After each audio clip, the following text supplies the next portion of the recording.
Shalom, selamat pagi saudara yang diberkati oleh Tuhan Yesus Kristus.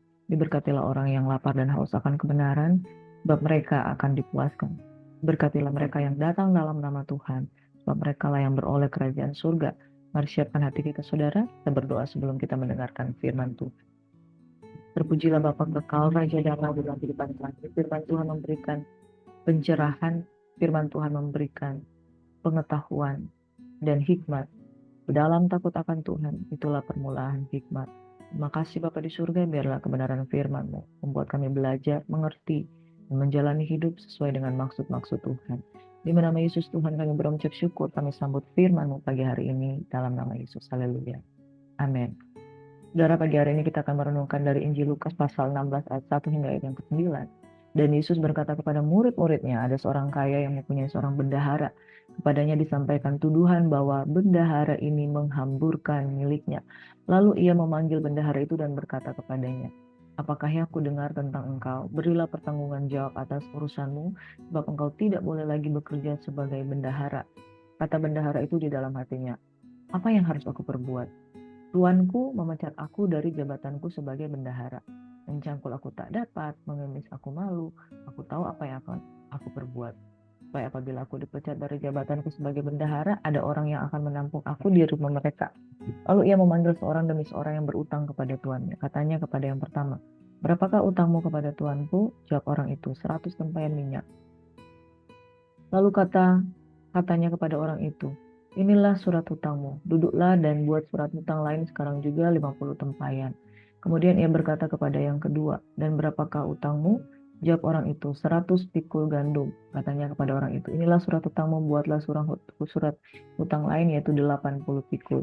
Lalu Tuhan itu memuji bendahara yang tidak jujur karena ia telah bertindak dengan cerdik. Sebab anak-anak dunia ini lebih cerdik terhadap sesamanya daripada anak-anak terang. Dan aku berkata kepadamu, ikatlah persahabatan dengan mempergunakan mamon yang tidak jujur.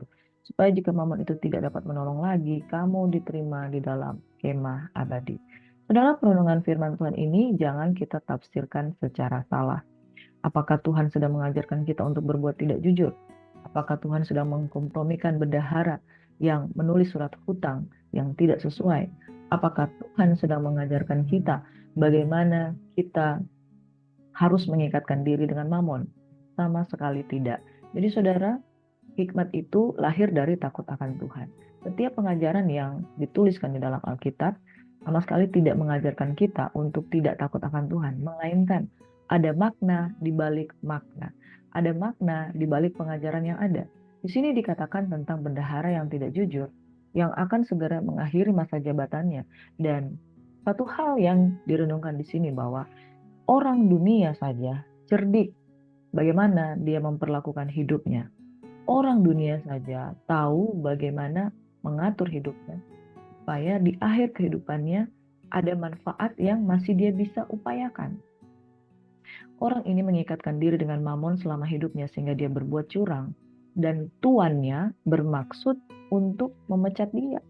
Tetapi dikatakan ayat yang ke-8, ketika dia dengan cerdik memperlakukan hidupnya, bagaimana dia membuat surat hutang yang lebih sedikit dibandingkan hutang yang sesungguhnya, dia sedang menjalin satu hubungan untuk jaminan hidupnya setelah dipecat dengan orang-orang yang berhutang. Dia berbuat baik dengan orang-orang yang berbuat hutang dengan membuat surat hutang dengan nilai yang lebih sedikit.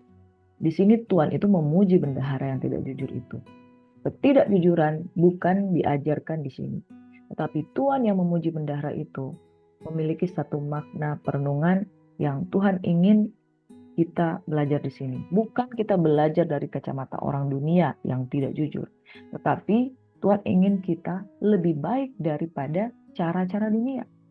Tuhan sedang mengcompare, sedangkan orang yang mengikatkan diri dengan mamon, sedangkan orang yang tidak jujur, sedangkan orang yang hidupnya sedang akan dipecat, masih memikirkan tentang masa depan.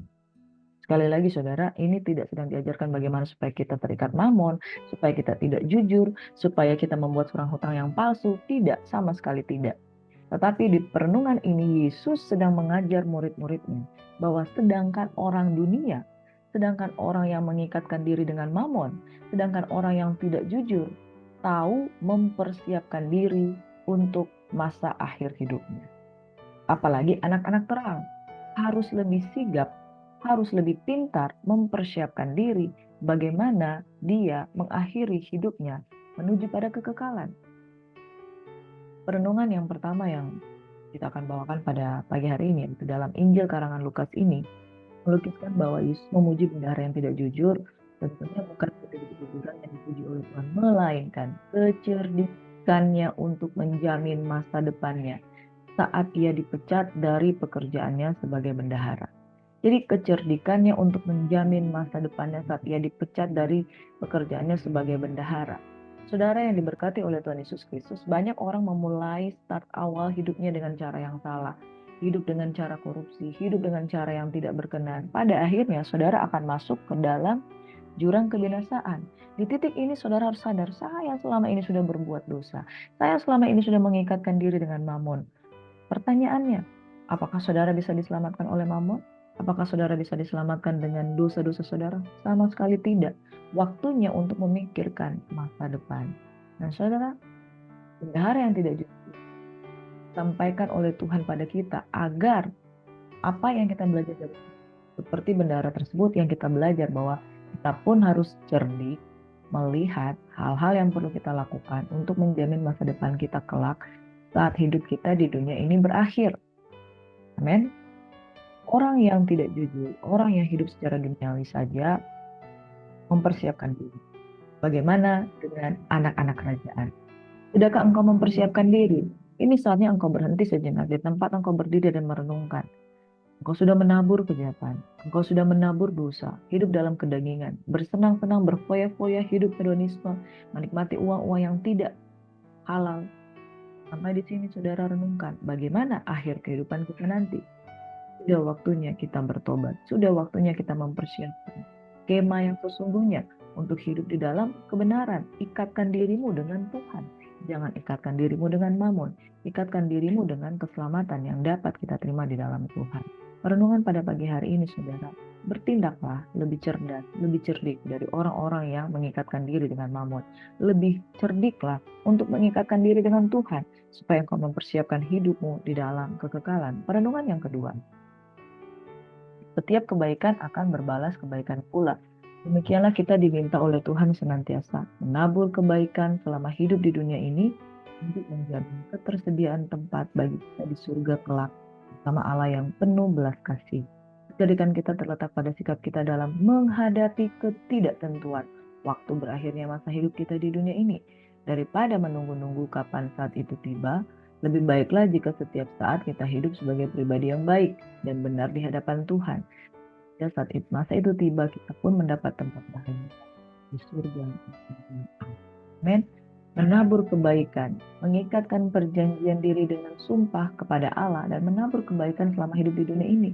Menjamin ketersediaan tempat bagi kita di surga kelak bersama Allah bukan berarti oleh karena perbuatan baik itu yang menyelamatkan. Tetapi dikatakan di dalam kitab Wahyu bahwa kain lenan halus yang putih itu adalah perbuatan-perbuatan baik yang menyenangkan hati Tuhan. Itu sebabnya saudara, pada pagi hari ini perhatikan bagaimana engkau menjalani hidup. Kalau engkau sudah salah dan pada akhirnya engkau akan dipecat oleh Tuhan yang ada di dunia ini, maka engkau harus mengikatkan diri dengan kebaikan, kebenaran, dan keselamatan. Pikirlah dari sekarang bagaimana engkau menjalani hidup, mengakhiri hidup. Harus lebih cerdas dari orang dunia. Orang dunia saja sadar mempersiapkan diri di masa-masa sulit untuk mereka belajar untuk menyelamatkan diri. Apalagi orang percaya Yesus telah mati bagi kita, Yesus telah menyediakan tempat bagi kita. Persiapkan dirimu untuk masuk dalam kerajaan kekal, jangan ketinggalan. Orang berjalan makin lama makin kuat hendak menghadap Tuhan di Sion. Amin. Jadi saudara, persiapkan dirimu di dalam kekekalan. Jadilah anak-anak Tuhan yang mengutamakan kerajaan surga. Mari kita satu dalam doa. Bapa di surga, selama kami hidup, banyak hal yang salah yang kami sadar satu saat nanti akan menuju kepada akhir kehidupan. Apakah itu menuju kekekalan, kehidupan, atau kematian?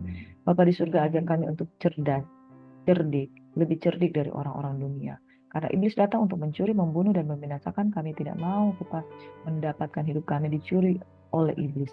Biarlah kami hidup dalam segala kelimpahan, hidup sebagai orang-orang yang cerdas, memperlakukan akhir kehidupannya masuk dalam kelimpahan. Terima kasih Bapa di surga, dikuduskanlah hamba firman-Mu, Tuhan. Tuhan kiranya memberkati dan melindungi engkau. Tuhan memberikan engkau dengan wajahnya, memberikan engkau kasih karunia, Tuhan menghadapi pada memberikan engkau damai sejahtera. Keluar masukmu ditunggu dan dijaga oleh Tuhan. Diberkatilah di dalam nama Bapa, Putra, dan Roh Kudus. Kami berdoa untuk orang-orang yang sakit. Kami berdoa untuk saudari Ellen yang dalam pertobatannya. Dalam nama Yesus, temukan Tuhan Yesus lebih dalam lagi di dalam kehidupannya. Kami berdoa untuk saudara Jadi Simbolan bersama teman-temannya yang sekolah Alkitab, biarlah mereka dapat lulus, mereka dapat bertumbuh dengan iman. Kami berdoa untuk Ibu Nur Hayati, Tuhan, agar dapat sabar untuk menghadapi proses yang terjadi. Pak Hendrik Simbolan, Tuhan, bertumbuh di dalam pengenalan Tuhan. Doa untuk Bapak Hadrianus yang bertumbuh, juga Ibu Meika Sianturi, agar dalam kehidupannya, masa tuanya mereka, dalam rambut putih mereka tetap itu dalam Tuhan. Berdoa untuk Ibu Eka Marinka dalam nama Yesus, ajar dalam kehidupannya. Kesehatan kekuatan menjadi bagiannya. Tuhan kiranya memberkati kami semua, Opung Herliana Siahaan. Kesehatan kekuatan menjadi bagian dia, selalu di dalam keadaan yang dipulihkan, sehat, kuat, diberkati. Lebih dari pemenang, menjadi bagian mereka. Dalam nama Yesus kami mengucap syukur sampai berkat Tuhan pada pagi hari ini. Semua yang percaya diberkati Tuhan. Sama-sama katakan haleluya. Amin. Dalam saudara, salam beraktivitas, shalom.